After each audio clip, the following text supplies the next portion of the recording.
Olá, sejam muito bem-vindos ao Pode Declarar. Estamos a cada 15 dias aqui trazendo muita informação importante e relevante para você, contador, para você, contadora, para você, profissional da área contábil. Hoje, o que o Pode Declarar é uma iniciativa do Sindiconta, o Sindicato dos Contadores do Rio Grande do Sul. Para quem não me conhece, eu sou o João Custódio, sou contador e atualmente estou presidente do Sindiconta. E hoje, no programa de hoje, vamos falar sobre a importância dos auditores fiscais na sociedade. Um tema bem impactante, muita gente não sabe bem todas as atividades dos auditores e também melhorar essa interlocução também entre auditores e contadores.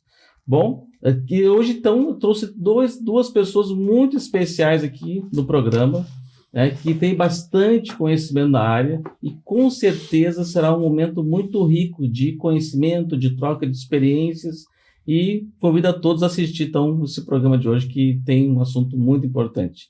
Então, quem está aqui hoje com a gente é primeiramente o Johnny Hassick, presidente da AIAMU, Associação dos Auditores Fiscais da Receita Municipal de Porto Alegre. Seja muito bem-vindo. Muito obrigado, muito obrigado. E também o Eduardo Jaegger, presidente da FISVEC, Associação dos Auditores Fiscais da Receita Estadual aqui do Rio Grande do Sul. Seja muito bem-vindo. Obrigado. Bom, e aqui também queria aproveitar e agradecer aos nossos anunciantes, a Quality Representações, que é o representante do Sistema Contábil SCI aqui no nosso estado, a Mediare Gestão e Saúde, que trabalha com toda a questão de medicina ocupacional em todo o estado do Rio Grande do Sul, a Face Ponto, que é um sistema de ponto eletrônico com reconhecimento facial e georreferenciamento, o sistema Malha Fina, que ajuda nós contadores a elaborar a declaração do imposto de renda e também a acompanhar todo o processo durante o ano.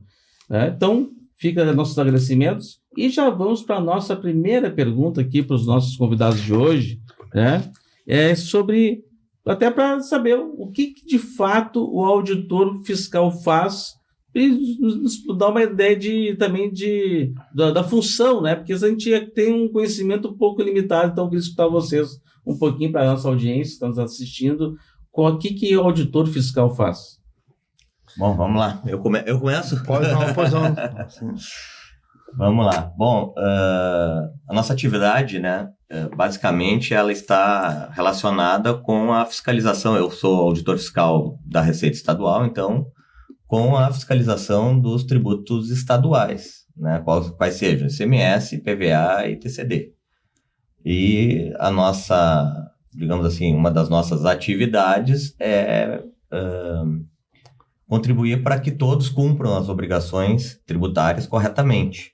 Eu acho que nós temos a obrigação de arrecadar os tributos, para o Estado fazer frente às suas obrigações, mas mais do que isso, nós temos a responsabilidade de fazer que todos paguem igualmente, que haja uma concorrência leal entre os contribuintes. Então, a gente sempre trabalha com a ideia de que nós temos que aproximar a arrecadação realizada da arrecadação potencial. Quanto mais próximo isso acontecer, menos sonegação nós vamos ter e mais recursos o Estado vai ter para fazer frente às suas obrigações. Essa questão da concorrência é importantíssima, porque daí acontece, quem não declara, não sonega, acaba tendo uma vantagem em relação àquela pessoa que faz as arrecadações certinho e acaba tendo uma desvantagem competitiva e até sucumbindo no fechamento de alguém que está pagando os impostos de maneira correta, acaba se fechando por conta de alguém que está sonegando muito, Johnny. Bom, com relação às nossas atribuições, queria complementar o que o meu colega Eduardo colocou, que nós aplicamos a lei que é aprovada, no caso de nós de Porto Alegre, aqui pela Câmara Municipal de Porto Alegre. Então, nós, auditores fiscais, nós não fazemos leis, não criamos obrigações. Nós somos aquela parcela do Executivo, da administração tributária, que faz com que todos cumpram a lei, inclusive nós, auditores, para os dois lados. E muitas vezes isso não é bem compreendido, sob o ponto da nossa atribuição de cargo, né? E a aplicação ou não da norma não está na nossa liberalidade, né? No nosso ato discricionário. Não, para ti eu vou deixar tu ficar sem, para o outro eu vou cobrar mais ou exigir mais, né? Até porque qual seria o critério, né? Imagina aquelas pessoas que não vêm solicitar alguma coisa, ficariam prejudicadas, aquelas que vão ali, né? Atendem, pedem, mandam algum tipo de comunicado, né? E-mail, essas coisas, né? Eles acabam, se nós tivéssemos esse tipo de postura, essas pessoas seriam beneficiadas em relação aos outros. Então, a nossa principal função, atribuição é aplicar a lei. E dentro dessa aplicação da lei vai tudo que o Eduardo falou, que eu não vou repetir. Mas exatamente o Estado como um todo, ele precisa da arrecadação para que ele possa funcionar. Todas as políticas sociais vão pegar a parte mais sensível da nossa sociedade, ela precisa da arrecadação. Isso é a minha próxima pergunta, né? Por que o papel do auditor fiscal é tão importante e essencial para o funcionamento do Estado? Então, muito bem lembrado, acho, João. Acho que tu trouxeste uma questão importante que as pessoas às vezes não se dão conta, né? Que a nossa atividade está prevista na Constituição, né? No inciso 22 do artigo 37, uma atividade essencial ao funcionamento do Estado. Aliás, é a única atividade de administração tributária que é uma atividade essencial ao funcionamento do Estado, né? Eu costumo dizer que o Estado começa, né, através de nós. Se não há arrecadação, não há serviço público. Então, pagar, no caso do Estado, professores, a segurança pública, no municipal tem mesmo professores municipais, enfim, toda a estrutura necessária. Nós estamos vendo hoje a crise da saúde. É crise de arrecadação de recursos, né? De ter recursos, mais recursos, né? Até agora, por exemplo, no governo federal, os auditores federais estão com um debate solicitando mais valorização profissional, estão com uma greve branca, não sei se a gente pode falar assim, e já impactou na arrecadação que o governo federal teve que fazer todo um movimento lá de bloquear algumas despesas por conta da redução da arrecadação, que talvez seja por conta até desse movimento que os auditores fiscais federais estão fazendo nesse momento. Eu acho que eles estão mais numa operação padrão, né? Isso, seria, né? Isso.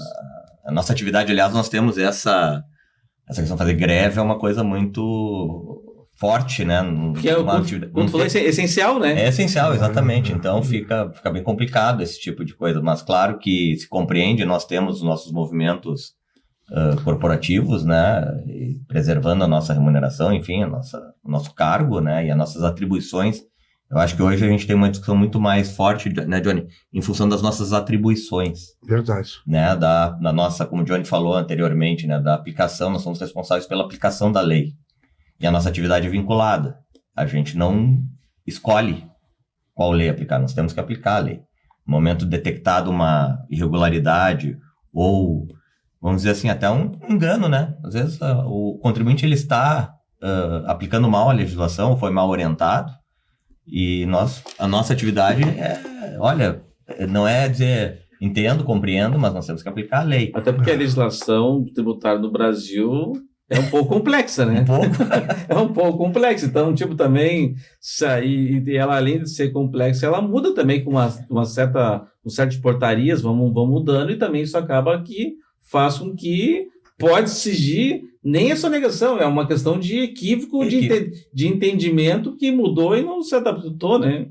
Eu diria que a legislação tributária ela é uma questão complexa no mundo, não é só no Brasil. Talvez aqui a gente complique um pouco mais, mas eu não sei, para quem já conheceu o IVA europeu, tu olha o regulamento de IVA, é tão complexo ou mais que o nosso, né?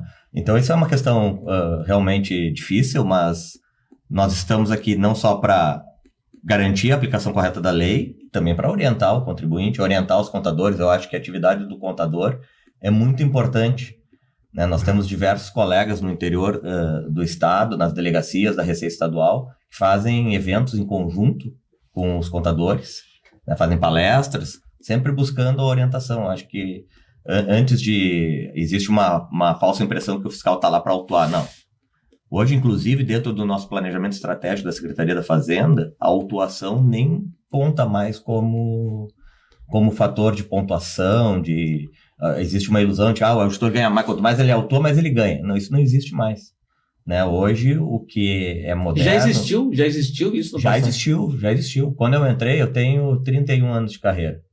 Quando eu entrei, a gente aprendia que o fiscal bom era aquele que tinha mais autuações. Né? Hoje, a gente tem a visão de que fiscal bom é aquele que garante o ingresso da receita nos cofres públicos. Eu até diria, Eduardo, nessa fase histórica, essa evolução histórica, né? Também tem 30 anos de carreira, porque nós fazemos auditoria fiscal. Né? Então, os contadores sabem muito bem o que é auditoria, né? E eu acho que existia uma auditoria reativa. Isso era o modus, né? A linha de atuação. Então, se fazer uma auditoria, verificar está errado, aplica-se todos os rigores da lei. De novo, a lei dizia, olha, quem não pagar, ele for fiscalizado, vai pagar X de multa, etc. Então, tudo aplicado conforme a lei. Eu acho que isso evoluiu agora para uma auditoria colaborativa, né? uma auditoria orientadora. Estão aí as autorregularizações, que os contadores todos estão trabalhando, né?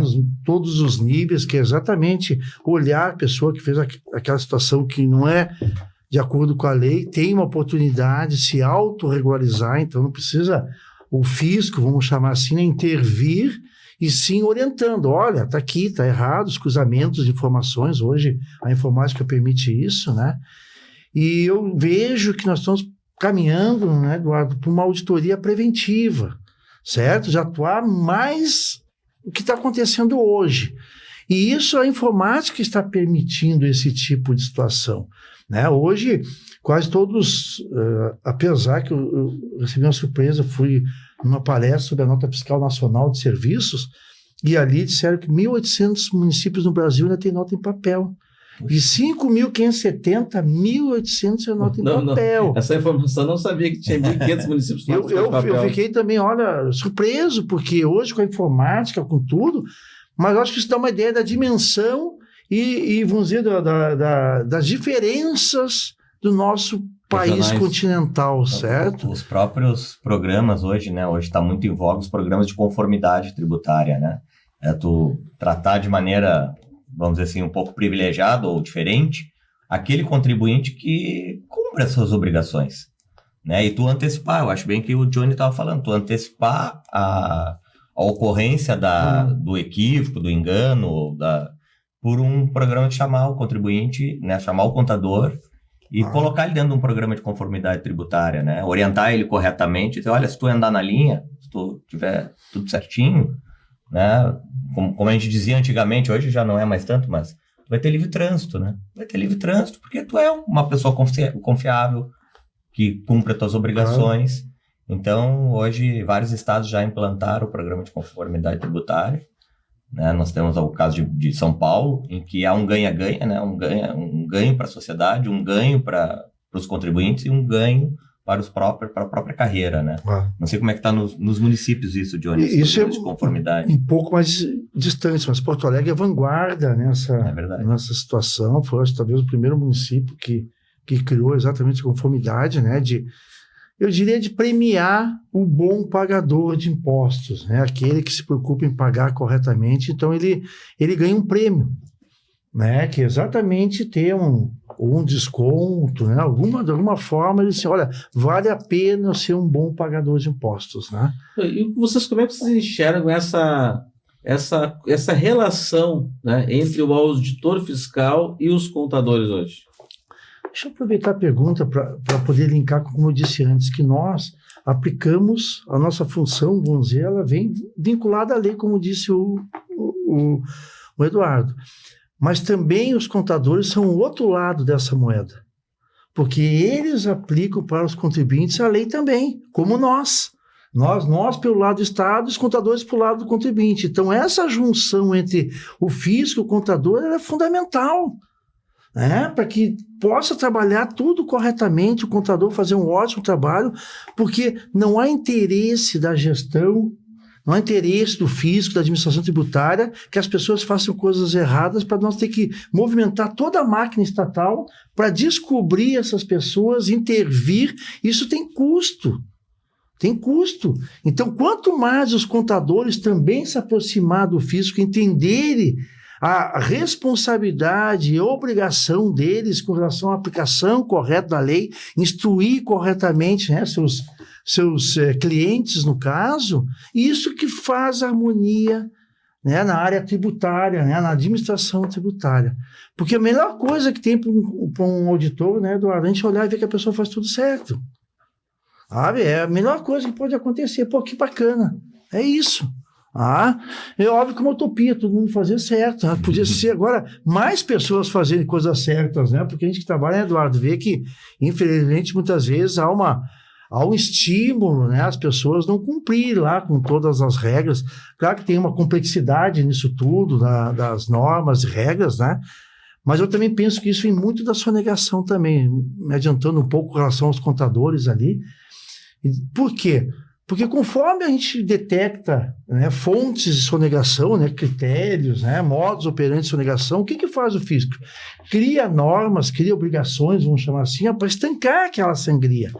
E claro que isso atinge 100% dos contribuintes, não aquela parcela.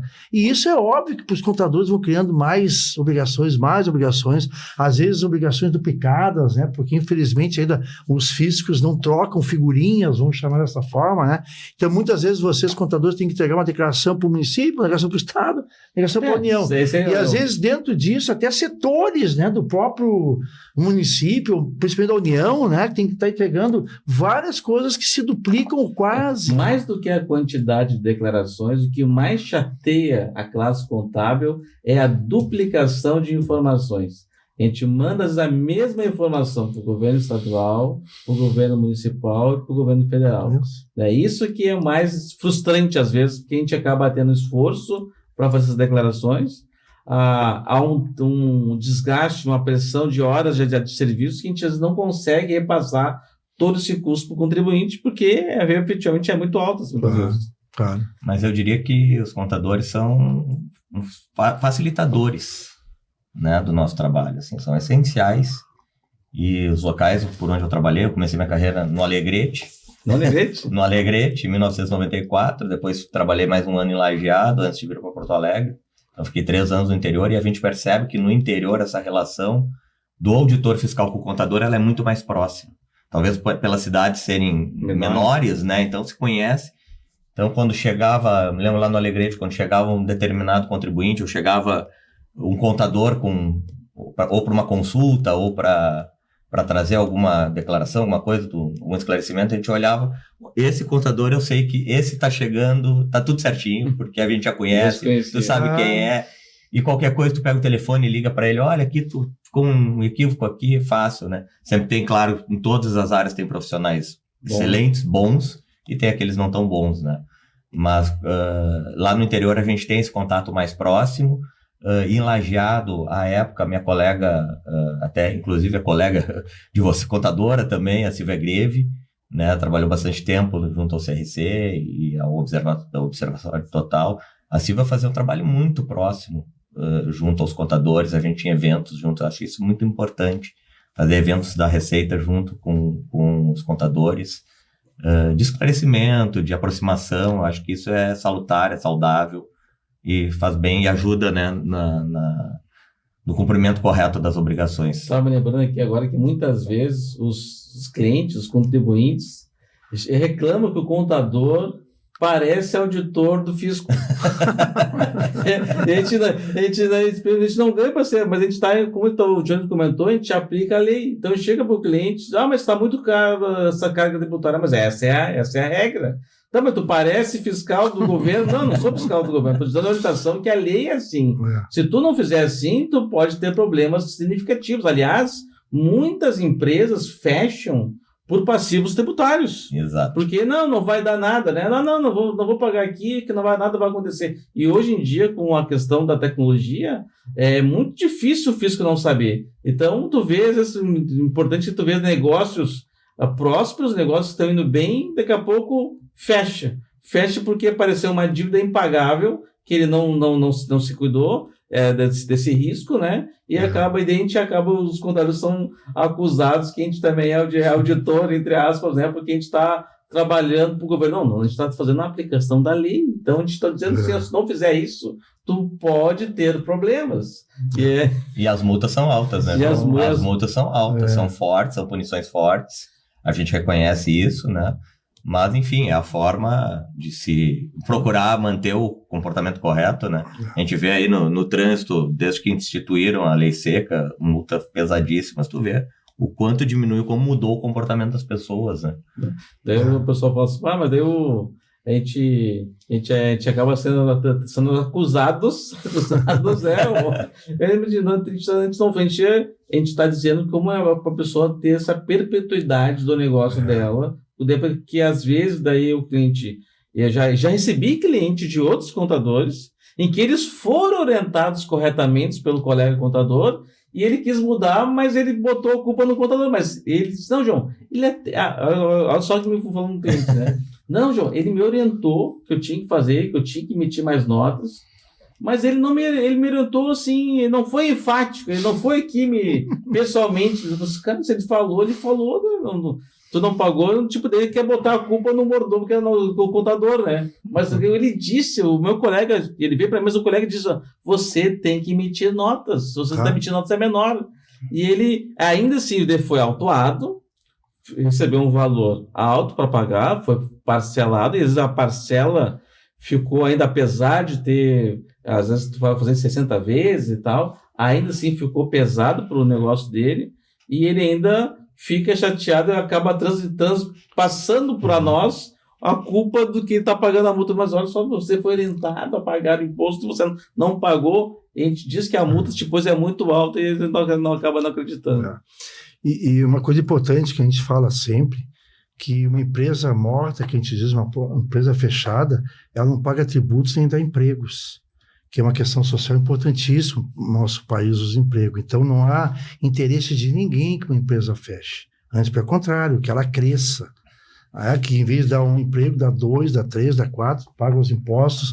No interior, muitas vezes, né, que não tem tanto emprego assim em abundância, então aquela meninada precisa trabalhar. Tem cidades que uma empresa emprega, vamos supor, se pegar o número de famílias, né, emprega assim, 50% da cidade, às vezes. Então, se aquela empresa fechar, 50% das famílias vão ter problemas. A situação mais dramática é exatamente o fechamento de uma empresa. Então, não é o que o fisco quer, mas, obviamente, que nem por isso a pessoa pode deixar de pagar seus tributos, né? Então, acho que uma organização financeira, entender o seu fluxo de caixa, que eu vejo muitas vezes alguns empreendedores confundindo faturamento com lucro, né? Então, entra aquele faturamento grande, mas a margem, às vezes, é pequena. Então, mas como entra muito dinheiro no banco, vou comprar um carro, vou... E, às vezes, isso, não estou dizendo todos, né? Mas isso está trazendo uma questão das pessoas se perderem, né?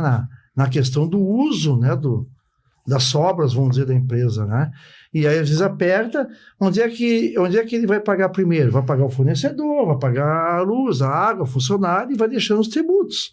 Só que quando o tributo vem para ser cobrado de uma forma de ofício, nós ir lá, para desestimular isso, as multas, né, Eduardo, elas são realmente pesadas para que a pessoa, que se fosse uma multa leve, tranquila, vou me financiar com o dinheiro do Estado. Quando eles aparecerem, eu vou lá, pago, é mais barato do que o juro no banco. Então, essa também é a finalidade, às vezes, da multa, quando ela é com esse intuito, né, não de atraso, de mora, mas é uma multa de um faturamento, lá de uma receita que devia ter sido tributada e não foi, e o Estado tem que movimentar a sua máquina de fiscalização para descobrir isso e lançar. E aí, obviamente, que a pessoa tem que sentir, não vou fazer mais isso. Ou outros também, né, verem, olha, isso não é vantajoso. E no nosso caso, né, que dos municípios e do estado, que o imposto é sobre o consumo, né, o imposto ele compõe o preço da mercadoria. Então, não há motivos para que não seja pago o tributo, porque esse tributo ou foi cobrado deveria ter sido cobrado do consumidor. Né? O contribuinte, nesse caso, ele é um mero arrecadador daquele tributo e ele tem que repassar esse imposto para o Estado.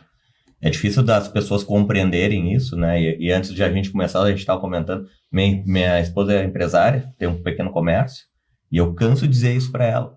Olha, não há motivo para te atrasar pagamento de tributo, porque tu vendeu. Se tu vendeu, tu tem que pagar. Está embutido no preço da tua mercadoria. Se não está embutido do preço da tua mercadoria, tu está calculando mal o teu preço. Né? E se tu não está cobrando o preço do contribuinte, do teu consumidor, ou tu está querendo vender mais barato e ganhar uma vantagem competitiva em relação aos teus concorrentes, né? Ou tu está te apropriando do dinheiro do Estado. Né? E aqui eu trago uma reflexão para o pessoal entender um pouquinho isso, que muitas vezes as pessoas não entendem. Né? No tempo da CE, lembra, a CE atrasava imposto, era público e notório, né? Todo mundo falava, CE, não pagava o ICM, né? E eu dizia um dia eu cheguei e disse para um agente político, né? Quer ver a CE quebrar amanhã fechar as portas, isentar de ICMS. Se a gente isentar as contas de energia elétrica de ICMS, a CE fecha no dia seguinte. Porque ela está sobrevivendo com o tributo que ela estava arrecadando embutido nas contas. Exatamente. Ela estava se financiando com aquele tributo. O imposto sobre consumo, ele tem esse viés. Né? Então, na verdade, o que o contribuinte faz, no caso do ICMS, ele bota no preço da mercadoria, retém aquele recurso e tem que repassar para o Estado. O problema é o tempo que ele fica com esse dinheiro retido. Como tem o prazo de pagamento, daqui a pouco ele acaba confundido, como diz o Johnny. Ou o dinheiro, faturei, o dinheiro está aqui, está comigo, e aí as coisas se confundem e criam os problemas, né? Então, o imposto sobre consumo, ele tem essa característica. Nós estamos da véspera de uma reforma tributária aí que está em andamento. Eu quero aproveitar esse momento que a gente está aqui. Isso deve mudar um pouco dentro da reforma tributária. Fazer essa pergunta para vocês também desse momento. Né? Nós estamos aqui com duas esferas aqui de arrecadação municipal e estadual, né? Qual a opinião de vocês em relação a essa reforma e como ela vai impactar, em especial, os municípios e os estados?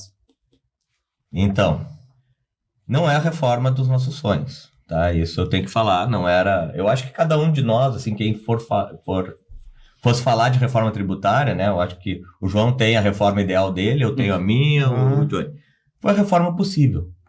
Né? Foi o que se conseguiu construir, eu espero que para o bem do país como um todo. Claro que em matéria de arrecadação de futuro do Estado, a gente tem uma preocupação muito grande, porque o nosso Estado é um Estado mediano em termos de consumo, né? Nós não somos um grande Estado consumidor. A arrecadação vai ser agora destinada ao Estado de destino. Né? O Rio Grande do Sul tem em torno de 6,5%, 7%, 8% do PIB nacional, né? Então, nós vamos ficar mais ou menos dentro desse patamar, e isso vai ter que ser necessário para financiar todo o serviço público e todo o problema que o Estado do Rio Grande do Sul tem, né? Como a dívida, que ela vai continuar sendo cobrada e sendo paga, né? Tem estados mais jovens não tem esse problema, né? Um estado que tem uma previdência, um número de aposentados grande, porque foi um estado que se organizou primeiro, né? Então, me preocupa muito se nós vamos ter os recursos necessários e se a nossa atividade, Johnny, de manter o nível de arrecadação mais próximo possível daquilo que eu falei que é arrecadação potencial, o quanto nós vamos ter influência nisso, né? Porque hoje nós fiscalizamos o Estado do Rio Grande do Sul, nós temos em torno de 300 mil contribuintes, botando categoria ali geral, né? E, se eu for botar o produtor rural, que também é contribuinte, daí a gente vai a mais de 1 milhão, né? A gente vai a mais de 1 milhão. Mas, e é esse o nosso universo de fiscalização hoje. Nós vamos passar a fiscalizar contribuintes de todo o Brasil. Isso é difícil das pessoas compreenderem, porque todo aquele que vender para o Estado do Rio Grande do Sul passou a ser um contribuinte. Então vendeu aqui, foi consumido aqui. E nós vamos ter que trabalhar de forma integrada, harmônica, né, Johnny? Nós somos sócios nesse novo... Sócio agora. Nesse novo... Estados e municípios. Estados e municípios. E nem todos os municípios têm estrutura tributária ou de organização de administração tributária que tem em Porto Alegre. Né, que tem um nível elevado. São muitas inquietações, muitas preocupações, mas aquilo que eu digo, eu acho que está dado e a gente tem que fazer esse negócio funcionar e ser o melhor para o país como um todo. Porque o que o país precisa, o que o Estado precisa é de crescimento. Nós precisamos aumentar a nossa produtividade, precisamos crescer economicamente. Eu digo, o Brasil é um Estado pobre, um país pobre. Né? Pobre no sentido de que a gente arrecada pouco, parece que a gente arrecada muito. A gente arrecada muito, mas arrecada mal. Poucos pagam muito, né? E para isso se distribuir essa arrecadação melhor, nós precisamos aumentar a renda, né? Aumentando a renda tem mais arrecadação. Isso, e aí a carga tributária pode diminuir. E no município, o que tu acha da reforma, Johnny? Bom, eu tenho duas visões sobre a reforma. Né? O que o Eduardo disse, que é a que está aí, está aprovada, então não se discute mais, se discute a implantação dela. Né? Mas eu vejo que a reforma, a forma como ela foi executada foi pelo histórico de reformas tributárias. Eu tenho essa visão que, acho que desde Fernando Henrique, lá da Constituição, lá, se falava em reforma, se juntava e aí ninguém se entendia, parava. Me parece que essa foi meio assim assodada no sentido de que, olha, vamos fazer do jeito que dá e depois a gente ajusta. Porque se a gente parar para fazer a reforma perfeita que todo mundo quer, nós vamos ficar em 500 milhões de reunião e vai morrer porque o tempo passa. E na política tem um tempo para as coisas. Então se não fizesse lá em 2023, talvez hoje não fizesse mais, muito menos ano que vem. E de novo ia ser mais uma reforma conversada, aliás, as PEC 110 e 45 já se vinha discutindo lá atrás, não ia... Então, eu penso que a própria fase de transição aí, que vai de 2026, né, começa até 2022, porque 2023 é que é implantado, então a transição, essa ideia inicial, vamos dizer, exatamente. Ano que vem eles vão apertar o liga na máquina e vão ver o que a máquina faz, né? Ou não faz. Ou não faz. E provavelmente vai ter uma PEC de ajuste, etc. Né? Então, por isso tem ainda um prazo ainda, né? Para todo mundo se adequar. Sabe que né? Fala assim que começa em 1º de janeiro de 2026, né? Isso. Mas na real começa esse ano, porque temos que preparar os sistemas, os softwares, as parametrizações dos sistemas em 2025. Exatamente. Então, esse ano já começa para nós a preparação para começar a contribuir lá em 2020, janeiro. O Estado... Estamos há 6 meses. O Estado, né, Eduardo? Já estamos atrasados. Desculpa. O Estado que faz as notas do Brasil todo, nota eletrônica em todo o Brasil. Ano que vem vai ter IBS, vai ter CBS, vai ter ICM. Então, olha a mudança, né, no layout, no sistema de nota. Só a nota, uma obrigação acessória. 1º de janeiro tem que tirar a nota já nesse novo formato, né? E só para mim, rapidamente, falar dos municípios, eu considero um problema muito, muito sério, porque diferente do Estado, que óbvio tem um outro porte, são 27 estados, contando com o Distrito Federal, né, que também tem sua estrutura, né, Sim. de administração tributária, os municípios são 5.570 municípios. O menor município do Brasil tem em torno de 900 habitantes. 1.800 municípios têm nota em papel.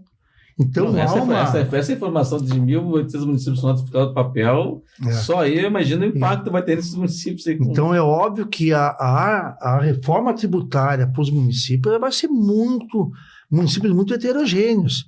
Porto Alegre, municípios grandes, já está muito bem estruturada, com pessoal capacitado, né?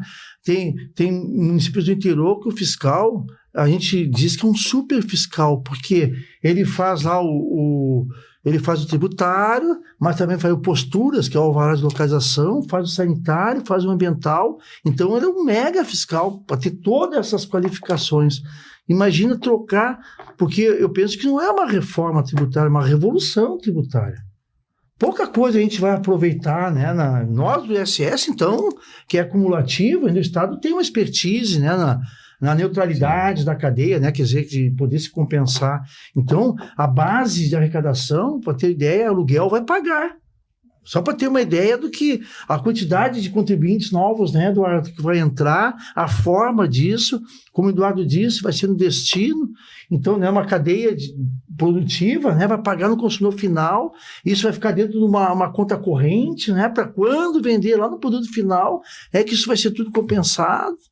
Então, imagina esses municípios, né? Por que eu estou dizendo isso tudo? Imagina um município que tem um fiscal lá que ele não é especialista na área tributária, assim, vai das situações, como que ele vai conseguir operar esse sistema? E aí eu entro que nesse período até 2032 vai ter que haver um treinamento, aí o comitê gestor, os órgãos nacionais, como a Confederação Nacional dos Municípios, dá um treinamento massivo para esses fiscais municipais, senão eles vão ficar à margem da reforma. Infelizmente, não porque a gente gostaria. Mas é óbvio que tem que ter um conteúdo de conhecimento, né, poder absorver essa nova situação, plataformas, isso vai ser tudo informatizado, né? Como é que audita? Porque hoje, né, para concluir minha fala, hoje, no fiscal do Estado não vai fiscalizar vamos chamar de novo ICMS, e o fiscal municipal vai auditar o novo ISS. Hoje todo mundo vai fazer igual, se equiparou. E alguém vai ter que organizar isso, né, Eduardo? Como é que nós vamos fazer? E dentro disso, o fiscal lá daquele município de 900 habitantes, ele vai fazer exatamente isso. Então a gente nota na prática que, infelizmente, né, precisa uma evolução de conhecimento, né, de uma base de conhecimento, e aí nos municípios isso nos assusta um pouco, né, no sentido não de Porto Alegre, né? Bom, falando sobre também a questão da sonegação, né, como vocês entendem assim, que onde termina a responsabilidade do contador e começa a visão do contribuinte que está sonegando? Porque nós, contadores, a gente nem sabe muitas vezes. O que acontece? A gente vai visitar o cliente eventualmente uma vez por ano, 2 vezes por ano, tem clientes que a gente faz umas visitas mais recorrentes, mas a gente não sabe tudo, a gente sabe o que a gente recebe de informação, né? O cliente, ele manda o extrato bancário, o que ele emite de notas e as despesas. Em cima disso, a gente faz a contabilização e a apuração dos impostos. Mas a gente não sabe tudo que o cara está fazendo na ponta lá, né? Como é que o fiscal enxerga isso? Então, eu acho que isso depende muito do porte da empresa, né? Eu acho que isso varia bastante de acordo com o porte da empresa, com a organização de cada empresa, né? Nós fiscalizamos o contribuinte, né? No primeiro momento, né? Claro que hoje, dentro dos recursos tecnológicos, o Johnny já citou hoje, né? Tu consegue identificar alguns padrões de comportamento e muitas vezes tu consegue ver que determinados grupos de contribuintes ligados a um contador têm um comportamento semelhante. Então, nesse caso, tu pode ver, peraí, tem alguém que está orientando dessa forma. Isso hoje é possível detectar. Sim. Isso através dos sistemas tu consegue fazer esse tipo de detecção. Mas a nossa relação é com o contribuinte, né? Normalmente tu vai fiscalizar o contribuinte e o contador, ele entra posteriormente, ou como orientador, muitas vezes entra no meio do processo, já durante o processo de... Ele nem fez lá, ele já foi chamado, estou sendo fiscalizado. Isso. E agora preciso de um contador com mais conhecimento para me apoiar nesse processo aqui. Ou muitas vezes também eu vejo assim, a empresa é pequena e ela cresce. E às vezes, de repente, conforme o tamanho dela, aquele profissional não tem aquele conhecimento total para poder dar aquele apoio para aquele momento, para aquela empresa que cresceu muito, né? Eu acho que eu percebi muito isso, porque eu comentei que a minha esposa tem um pequeno comércio e ela tinha no interior, né? No município do Litoral. Tu vê que digamos assim, os profissionais da área da contabilidade daquela localidade não tem tanta qualificação, falta mais orientação, mais treinamento, mais expertise, né, para aquele local pequeno, né? Então tu chega lá, já te indico, né? Olha, tem o fulano e o Beltrano aqui, o resto, isso não é por mal, né? Muitas vezes a pessoa por falta... Às vezes o profissional ele se especializa, por exemplo, em empresas do Simples Nacional. Isso. E é um expert em Simples Nacional. Mas no momento que até nós recebemos lá no escritório empresas que cresceram, saíram do Simples, né? Muitas vezes até por uma autorregulamentação lá do Estado que mandou uma cartinha para ele que, olha, eu acho que tu saiu do Simples, e daí cadê o contador? Não, eu me especializei em empresas do Simples. Regime geral eu não faço. Então a gente acaba até trabalhando em parceria, às vezes, com um colega que está passando para nós, aquele cliente que não consegue, porque muda bastante quando sai do Simples e vai para o regime geral, muda bastante. Mas eu acho muito importante essa questão da qualificação, né, da capacitação do profissional. É um aprendizado constante, né? Tu falaste que tem 30 anos já de profissão, de formado, sim. De empresa 21.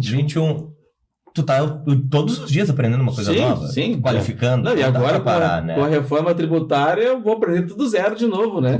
Exato, então isso é uma... Se alguém tinha um especialista em alguma coisa mais tributária, já vai mudar, porque já vai ser tudo diferente. Eu acho que isso é muito importante, né? O profissional se manter qualificado, capacitado, treinado, né? Para poder passar a melhor orientação. E coisas assim, João, básicas, que nem eu digo, às vezes falta quando a minha esposa abriu a empresa, um dia eu cheguei na lojinha dela, eu olhei assim, mas vem cá, tu tinha que ter 2 cartazinhos aqui da Receita Estadual nesse teu... Ela, como assim? Assim, tu tem que ter. Aí ela foi falar com o profissional que ela tinha contratado, né? Daí ele, como assim? Daí ele me mandou, isso aqui que ela tem que ter. Sim, isso. Toda empresa que abre tem que ter isso, é básico, gente. Claro que isso hoje é uma coisa, uma obrigação acessória, menor, mas enfim. Mas assim, é o mínimo, né? Pô, pode levar uma multa que para uma empresa que está recém abrindo. São multas não tão altas, mas igual, né? É ruim, sim, né? Tu abrir já com um probleminha por um detalhe. É que nem no município, tem que ter o alvará ali, né? Cara, tem que ter. O cara não pode abrir as portas. Agora, claro que tem empresários que não seguem orientação, né? Sim, a gente sabe. O cara entrega os cartazinhos. Uma amiga da minha esposa tava com os cartazinhos na gaveta lá na loja dela. Eu não vou, peraí, eu não vou colar na minha parede que você exatamente. Vai mudar todo o todo o projeto. Vai ficar feio, né? Aqui, não vou estragar a decoração de interior, isso, né? Mas é aquilo que tu disse. Enquanto olha que o contador faz isso, ele está fazendo para todos. Ele não conhecia. Falta de conhecimento. Falta de conhecimento. Aí todos os clientes dele não tinham cartazinho lá, porque ele não sabia que existia, né? Até acho que talvez até o Sindiconta e juntamente com a entidade de vocês tem que fazer alguns eventos para levar conhecimento, né? Para ir agora com a reforma tributária mais ainda, né? E que se antes tu comentaram que a comunicação entre as diferentes esferas do governo federal, estadual, municipal nem sempre é melhor, eu acho que com a reforma tributária isso vai ter agora, obrigatoriamente, né? Obrigatoriamente. Tá dentro da própria legislação, embora a legislação atual já conste isso, né? Mas a relação é um pouco mais complicada. Mas dentro da reforma isso está previsto agora, e principalmente estados e municípios, né? Porque, na verdade, nós compartilhamos o mesmo tributo. E com o comitê gestor ainda coordenando isso, não vai ser individual isso, né? Mas é importante que quando perguntasse o que os contadores podem fazer, né? Além de se manter qualificado o tempo todo, que é o que os auditores fazem, né? O tempo todo com curso, etc. Às vezes pago do próprio bolso, né? Principalmente nos municípios, né? Então, tem colegas meus fazendo faculdades, pagando do bolso, né? Fazendo atualização, mestrados, né? Se qualificando do próprio bolso para poder trabalhar na área tributária, porque a área tributária ela é complexa. As pessoas têm que gostar da área tributária, têm que gostar de ler legislação. Mas detesto legislação. Pô, então tá na área errada. Eu brinco assim, imagina um médico que tem pavor de sangue, olha uma gota de sangue e cai duro. Não pode ser médico, né? Mas o mais importante, além da qualificação, eu digo, existem 2 situações que os contadores eles têm que cumprir e seguir. Cumprir é as regras todas legais que incidem sobre a profissão. Tem lá o Conselho Regional de Contabilidade, que faz lá a sua fiscalização, tem o Código Civil e outros que dá a responsabilização, né, por questão dos contadores assumir determinadas posições. A própria hoje em dia, né, antigamente dá aquelas declarações de faturamento. Quanto é que tu quer que eu bote aqui, certo? Eu trabalhei no escritório de contabilidade com 15 anos. Hoje isso, o contador tem que se cuidar. Já perdi cliente por causa disso aí. Ele tinha uma declaração fiscal, chegou para mim e disse, preciso de uma declaração tua aqui de 4 vezes o meu faturamento, porque o banco pediu. Eu disse, olha, sinceramente, não tem como fazer isso. Não, mas então vou cancelar o contrato. Olha, infelizmente não tem como fazer, porque como é que eu vou assinar um faturamento que eu nem sei? Eu sei o que tu me manda aqui dos notas fiscais, como é que eu vou... Mas é só pro banco, o fisco nem vai ficar sabendo. Mesmo assim, se tá pedindo a minha assinatura, eu tô dando fé numa coisa que pode ser, que deve ser irreal nesse caso aqui. Então como é que eu vou assinar... Imagina ele não pagar o empréstimo que ele vai fazer lá e dando empréstimo baseado na fidelidade, na boa-fé da assinatura do contador. Como é que eu vou explicar isso? Uma ação de regresso. Essa questão da independência é fundamental. Claro, infelizmente não tem como assinar isso para ti. Então, pode ir. Então, o que eu digo assim, essas questões legais já estão postas. E eu creio que na reforma tributária mais ainda. Mais ainda, o contador vai ser responsável por algumas coisas. A segunda questão, que é da própria profissão. A pessoa ser um contador é uma pessoa altamente qualificada. é um profissional com expertise. E eu diria que, na maior parte das vezes, ele sabe se o cliente dele está fazendo coisa errada ou não. Assim como o auditor fiscal tem aquele cheiro, né, que a gente brinca, né, que a gente olha se tem coisa errada aqui, os contadores sabem, a maior parte das vezes sabe, né? Aí é uma decisão profissional de decidir se esse cliente me serve ou não me serve. Aí entra questões econômicas, eu entendo disso, né? Mas também de chamar, dizer, aqui, ó, esse troço aqui não tá legal, cara. Tu não pode ter uma exposição de patrimônio desse nível, desse porte, e com essa receita. Nós estamos vendo, como a gente pega os meios de pagamento, nós estamos vendo como aumentou os usos de cartão com CPF. Nome de familiares das pessoas. Hoje a informática nos permite isso, e com a inteligência artificial mais ainda. Tu pega quem é vamos dizer, os parentes próximos, tu passa lá um filtro, lá tu vê, ó, a mulher dele, né, vamos dizer assim, com um cartão de crédito, faturando CPF. Então, essas coisas cada vez mais vai aparecer. E aí eu vejo com talvez não vou dizer uma obrigação profissional, mas uma incumbência profissional, certo? De também evitar a sonegação. E não, talvez seja um pouco forte que eu falo, mas não lavar as mãos. Dizer, olha, eu não posso fazer nada por ele que ele está fazendo. Às vezes o contador ele tem uma força de convencimento profissional muito forte. Não, por isso e eu acho que cada vez mais os contadores vão ter que assumir essa postura de profissionais qualificados com uma orientação qualificada e verificando para a sua qualificação que tem coisa errada e também intervir.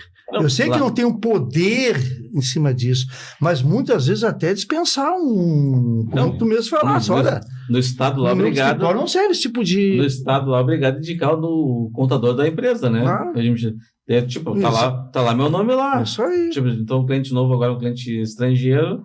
E tá lá meu nome lá já na inscrição estadual lá, o nome do contador responsável. Exatamente. Então já tem essa responsabilidade já.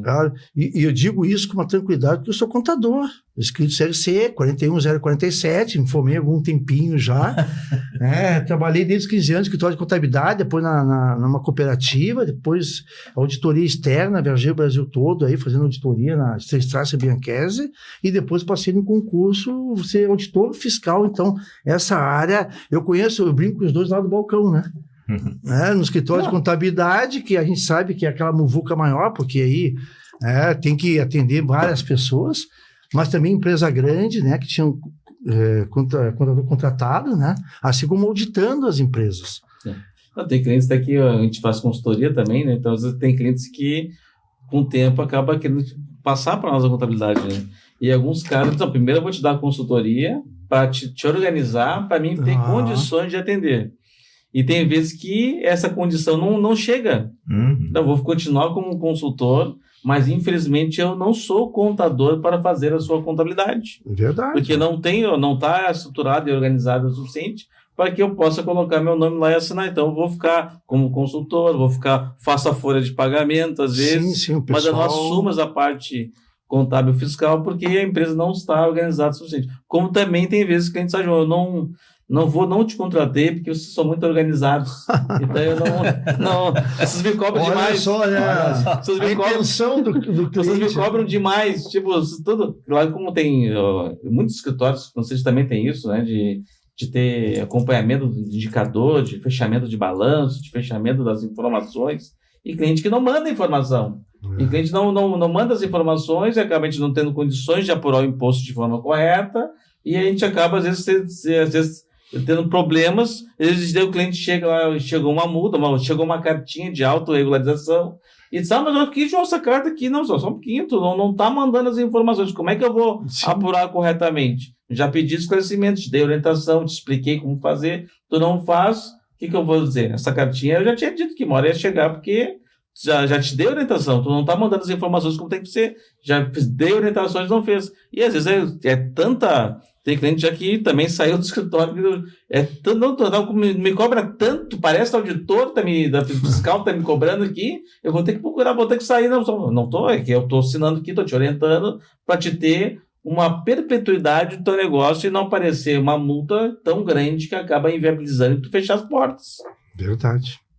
Bom, essa essa questão da questão dessa... Hoje em dia também a gente fala muito, mas essa com e-social, SPED, nota fiscal eletrônica, a fiscalização mudou muito nos últimos tempos, né?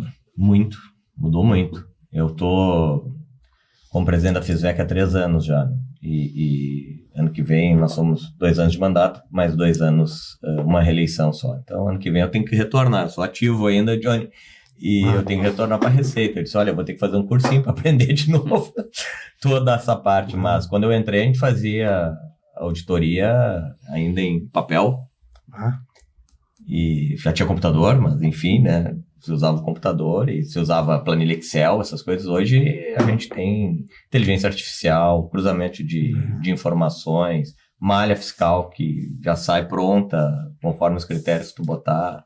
É o que eu disse, a gente consegue detectar hoje tanta coisa, inclusive o caso que eu citei aqui do contador, né? Tu consegue ver um determinado grupo de contribuintes com comportamento e vincular isso ao contador que está orientando, né? Se é um comportamento padrão, né?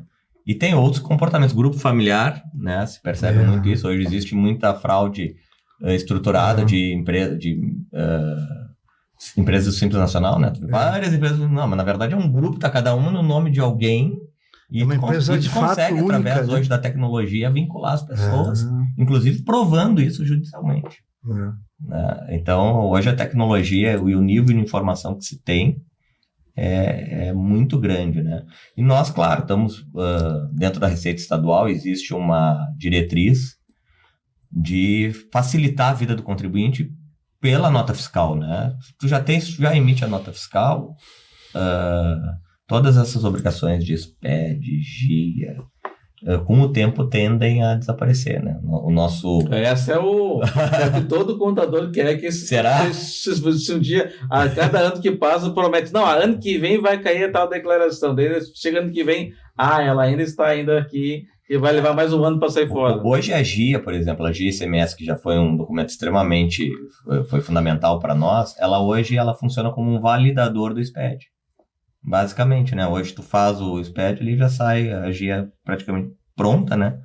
E ela só aqui no estado do Rio Grande do Sul ainda não foi extinta porque, ao menos pelo nosso pessoal da tecnologia, né? Entende? Olha, ela acaba validando informações que se não tivesse, traria muito mais erros, né? Então ela acaba contribuindo para isso. Mas existe uma tendência, e é um dos projetos do nosso subsecretário Ricardo Neves, né? Que é a obrigação acessória única, né? O documento, tu emite a nota, o resto o fisco faz para ti. Não, eu acho que... Seria uma meta que a gente tem. Eu acho que, mas assim é o futuro, como, acho, né? assim como tem a declaração do imposto de renda pré-preenchida, eu acho que daqui a um tempo vai chegar a guia pré-pronta já para só validar aquela informação. Acredito que no IBS é exatamente nós isso. já vamos ter isso. Né? Já faturou tudo, já vai vir já pronta na notinha, já a DARF já pré-pronta, só valida, se tu aceitar, paga. O IBS é exatamente assim, é um conta corrente que apura no fim de mês e te diz, aí tu confere, audita, se tu concordar, tu paga a guia, senão tu interage. Hoje ainda, a sociedade ou o contribuinte enxerga muitas vezes o auditor como inimigo. Mas Como vocês estão trabalhando para que esse pensamento diminua, até porque certamente não é a verdade, mas é um sentimento de muitas pessoas.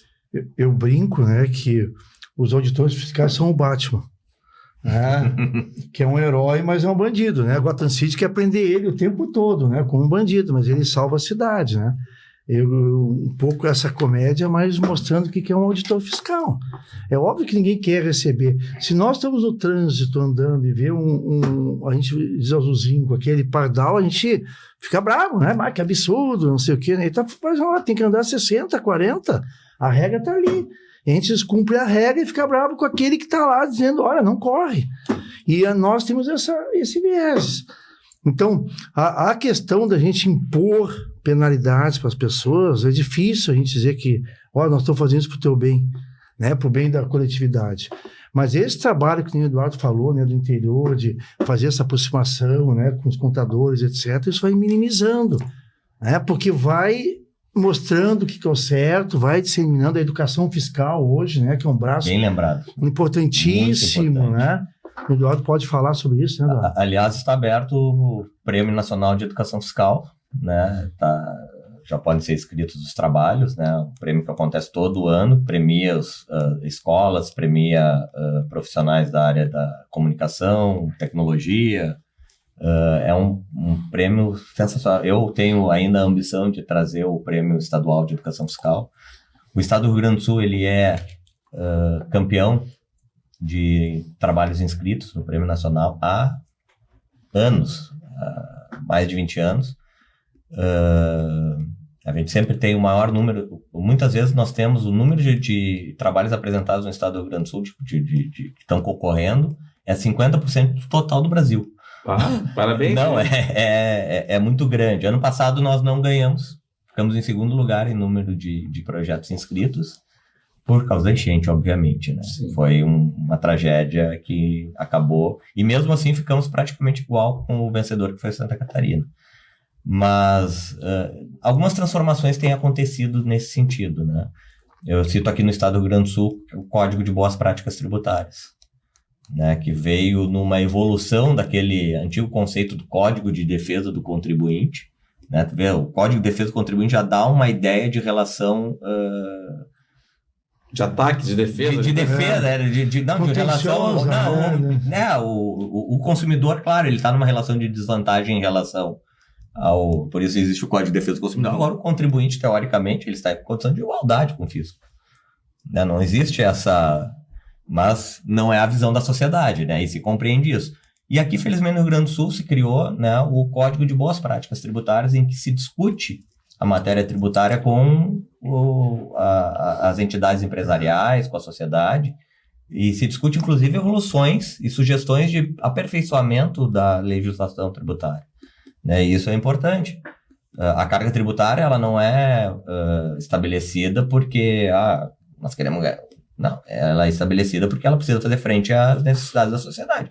Agora, quando a sociedade decide que determinado produto, determinada mercadoria deve ser tributada por um valor inferior, ela tem que entender que, se há uma perda de arrecadação, há que se manter o nível de arrecadação. Né? Então, isso é um debate que tem que ser franco e aberto com a sociedade, envolver a todos. Né? Então, eu acho que esse tipo de coisa facilita bastante. A gente sabe que a matéria tributária não é fácil, eu sempre cito, tem vários cases, né, que eu posso citar que são públicos aqui, mas, por exemplo, o McDonald's no Estado do Rio Grande do Sul não vendia sorvete, né? Não sei se vocês sabem disso. Vendia... sobremesa láctea. Por quê? Porque tinha diferença de tributação, né? Então, se é a sobremesa, tá dentro do conceito de refeição. Se é sorvete, não tá, porque tem substituição tributária, já foi tributária, não sei o que, tem outro nível de incidência. Então, essas coisas é bom discutir abertamente com a sociedade e evoluir a legislação tributária. Não somos nós, né, Johnny, que fizemos, mas a gente pode levar essas sugestões aos gestores e ao parlamento, para que o parlamento decida e a sociedade decida. Eu acho que esse diálogo mais franco e mais aberto ajuda a melhorar um pouco a nossa imagem, né? Embora, historicamente, né, a gente sabe que a imagem do fiscal, do auditor fiscal... Vou fazer uma perguntinha já final. Eu só queria bem rapidamente sobre a educação fiscal, que é fantástico, que ele atua muito nas escolas, nas crianças, no futuro. Na consciência. Então, talvez hoje conscientizar uma pessoa mais adulta, né, de pedir nota, tirar nota, essas coisas, no IBS vai ser a base de tudo, né, a nota fiscal, né? Mas essas crianças vão crescer com uma mentalidade exatamente por que serve essas coisas. Talvez... E hoje dentro do Estado, né, pelo menos dentro do PIT, Programa de Integração Tributária, ali nos treinamentos que se tem, né, acaba retornando recursos para a própria escola e para a própria... dentro da nota fiscal gaúcha, volta também, né? Então, são programas que ajudam a melhorar um pouco a imagem e destacar a importância de pagar tributo, né? Bom, então, nosso tempo está estourando já, mas eu queria perguntar para vocês, como é que vocês enxergam o futuro do auditor fiscal com toda essa questão da tecnologia, né? Como é que se essa profissão vai continuar, como é que ela vai se transformar? Porque cada vez mais a gente está falando agora até mesmo, a gente se discute até mesmo a questão do contador, né? Porque daqui a pouco vai mandar a guia pronta já, não vai ter necessidade. Como é que vocês estão enxergando essa questão do futuro do auditor fiscal? Boa pergunta. Eu trabalhei muitos anos ali no gabinete da Receita Estadual. Nós tínhamos um quadro ali uma moldura, um quadro antigo, né? Que mostrava os acendedores de lampião em Porto Alegre, que eram essenciais, anoitecia, aquele cara tinha que ir lá acender os lampiões para iluminar a cidade. Acabou. Então essa é uma questão que a gente tem que se perguntar, se indagar, e na verdade o que nós temos que fazer é evoluir, né? Eu acho que não haverá uma transformação, haverá uma mudança no modus operandi, mas eu ainda acho que não existe no mundo, não existe na sociedade, né, tributos que são insonegáveis. A tentação de sonegar, de ganhar vantagem competitiva em relação aos concorrentes, isso é da natureza humana, vamos dizer assim, né? Isso vai sempre ter. Então, eu acho que nós vamos ter que nos adequar, né? Como carreira, como profissionais, como formação, como instituição, como administração tributária, né? E acompanhar essa evolução. Mas não me preocupa a extinção, e eu acho que o contador vai continuar sendo necessário também. Vai mudar a forma, vai ter que se qualificar cada vez mais. Exatamente. Mas, enfim, um pouquinho por Não, eu concordo plenamente. Eu acho que vai ser... cada vez mais as exigências vão aumentar para a profissão, mas a profissão vem lá desde o tempo... mais antigas, né? Exatamente, o cobrador de impostos. São Mateus, apóstolos, exatamente. São Mateus Evangelista. Mas por óbvio que as mudanças, principalmente a informática, tanto para os contadores quanto para os auditores, ela é a grande virada. É a grande virada, porque ela vai fazer muitas coisas, como o Eduardo disse, há pouco tempo a gente usava uma planilha Excel, né, etc. O contador agora faz o SPED todo mundo acessa, né, está lá a contabilidade, não se pede mais livros fiscais, né. Antigamente imprimir um monte de livro, mandar registrar, assinar. Isso, mas as informações estão lá. Eu fazia muito termo em livro nessa carreira. Então, o que eu quero dizer com isso? Há uma evolução, mas eu acho que a carreira de editor, carreira de Estado, fundamental, né, para arrecadar, aplicar a legislação toda, né, com isso fazer a arrecadação que é necessária para toda a comunidade. Eu penso, tenho convicção de que isso vai se manter com maiores exigências à nossa carreira, Eduardo. Nós vamos ter que treinar nossos colegas, nós vamos ter que aprender novas técnicas. Vou dar um exemplo, inteligência artificial. Uma novidade, nós vamos ter que aprender isso, a usar essa ferramenta extraordinária. Já está sendo usada na Receita Estadual. Exatamente. Já está sendo usada na Receita Sim, mas eu digo, todos os colegas, que às vezes alguns, né, que começam a tomar quando frente, voltar daqui a um ano, eu vou ter eu digo, isso vai se disseminar entre as categorias e entre os contadores também. Então, todos ainda vão continuar aí, né, não sei... Daqui a 50 anos, quando terminar a transição da reforma, aí já talvez 50 anos, né, muita coisa mude, mas eu acho que para os próximos 20, 30, 40 anos aí, com certeza não muda muito no sentido, né, do trabalho a ser executado. Existe a forma que vai mudar muito. O conteúdo vai ser sempre o mesmo, mas a forma, tu não usa mais analisar um livro, tu não usa mais calculadora, né? Eu me lembro no escritório de contabilidade, tinha uma calculadora. E eu me lembro de fazer a contabilidade, pegava numa máquina, botava aquele papel com um carbono para os dois lados, e depois ia pegar gelatina. Essa parte eu não peguei. Eu peguei essa parte. Hoje passou para o computador, né, tio? Daqui a pouco nós estamos na nuvem, né? Bom, estamos indo para os nossos minutos finais. Queria mais uma vez agradecer aos nossos anunciantes, a Quality Representações, que é o representante da SCI, Sistema Contábil aqui no nosso estado. A Mediare Gestão e Saúde, empresa que trabalha com saúde ocupacional. A Fez Ponto, que trabalha com reconhecimento facial e georreferenciamento. E a Malha Fina, que é o sistema que ajuda nós contadores a fazer a declaração de imposto de renda e também fazer todo o acompanhamento da declaração. Queria agradecer aqui especialmente que os nossos convidados de hoje, que passou muito rápido, passou voando, estouramos o tempo, mas foi assim, muito gratificante. Então, agradecer ao Eduardo pela participação, ao Johnny também pelo apoio, e realmente espero ter mais momentos com vocês durante o ano, o ano que vem, essa parceria continue, que realmente está sendo muito bom levar esse conhecimento e essa aproximação do fisco com nossos contadores para melhorar ainda mais essa comunicação, né, e ter uma harmonia melhor em todo mundo, e assim, principalmente a sociedade sai ganhando. Muito obrigado. Obrigado, abraço a todos. Obrigado, um abraço a todos.